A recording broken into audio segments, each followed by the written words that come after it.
బాధ, ఒంటరితనం, అప్పుల భయంలో దేవుణ్ణి నమ్మాలనిపించలేదు. చనిపోవాలనుకున్న నన్ను కన్న ప్రేమ ఆపలేకపోయింది, సువార్త ఆపలేకపోయింది.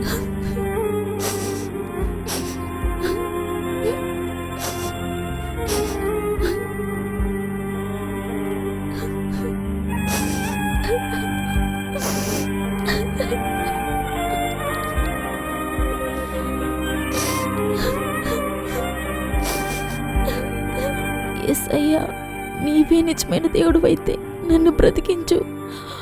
నేను నీ కోసం బ్రతుకుతాను. కరెంటు పోయింది. ప్రభు నన్ను కాపాడాడు. ఒక చిన్న కుట్టు మిషన్ తీసుకుని కష్టపడ్డాను. ఊహించని వైపు నుండి సహాయాలు వచ్చాయి. 2 సంవత్సరాల్లో అప్పులన్నీ తీరిపోయాయి.